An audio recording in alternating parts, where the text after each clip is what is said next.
Hi, just me again. Thanks for joining me. And I've been thinking today about self care and what an overused term self care can be, and also how much pressure sometimes we can even put on ourselves to look after ourselves because we hear about it so much. It almost becomes a bit of a cliche. So, do you ever force yourself to do self care, or do you ever force yourself to feel relaxed? Practicing what I call forced relaxation. So, you have to do an activity and it has to make you relaxed. I managed to even make yoga um, stressful the other day. On Sunday morning, I was planning on going to yoga for a class at 9:15, and I managed to even get stressed about that. I was working myself up in the lead up to it, that I've got to eat breakfast, or I've got to have the right amount of breakfast, and also cook breakfast for the girls as well, like and make pancakes and make eggs, and that we had to kind of enjoy it at the same time too. And then I just noticed that I was starting to get unnecessarily snappy, and that I was really even starting to get worked up about getting to the class on time. So I just thought, okay, stuff it. I'm not going, and so, which I could call an excuse making, but I just decided to just enjoy breakfast with the girls because yoga is not supposed to be stressful. So I decided to enjoy that breakfast with the girls, and I did. And then I managed to actually just do 45 minutes of yoga in my bedroom, which was not the same, but it was actually perfectly what I needed at that moment. And my husband was actually able to entertain the girls for that time too. So I shut the door and I did that, and it was great. Like, it was just what I needed. Check out Yoga with Cassandra on YouTube. She's got some really nice little YouTube videos, some really nice ways of doing 10 minutes or 20 minutes or 45 minutes, or, more intense ones, more relaxed ones. So that's always a good option when you can't get to do exactly what you want to do, like getting to the right yoga class. YouTube will do. Just do something. I think we're all pretty good as mums, hey, like it's just thinking that we need to do the right activity and that we should be doing yoga or we should be doing the gym to make ourselves relax, but you don't have to.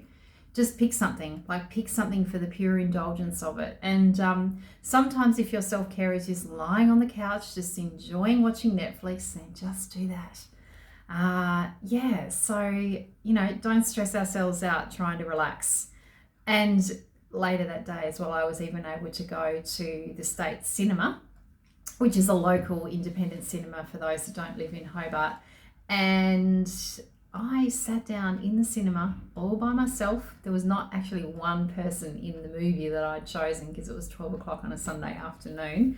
And I think most of the people there were over 65 in the rest of the cinemas. But that's my real indulgence. So that's something that I love to do. And it's not involving fitness. It's not involving being productive. It's just actually just sitting down and just enjoying something. And I've not done that for ages. So just resting without an expectation that it needs to be anything else than what it is. So that's really what self-care is to me. Is a pure rest, something where you do feel rejuvenated afterwards, something that you haven't forced yourself into that you have to do, something that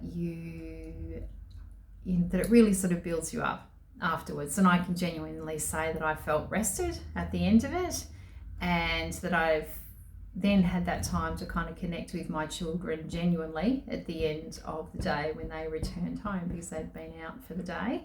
So that's it. We want our self-care activities to fill us up, to really genuinely make us slow down and rest properly. Don't involve busyness with your self-care. It needs to be something that really truly makes you rest. I'd love to know what your self-care activities are. And please also, can you do me a massive favour? I've just written a little short survey which is going to help me formulate the Keep Sane and Parent On program that I'm doing, and some other little mini courses as well that I'm doing. So I'd love to know what the things that you struggle with are, what you've learned about yourself as a parent and what you need help with. So if you can go to the SurveyMonkey link below, and I'm going to donate $5 to Wires Wildlife Rescue, who are helping all of the animals and the wildlife in the awful bushfires in New South Wales. So Wires help the New South Wales animals, along with all the other wildlife around Australia that have been affected. But anyway, if you could do that, that would be awesome. And also you'd be helping me out too. So thank you for joining me, and look after yourself, and I'll see you soon.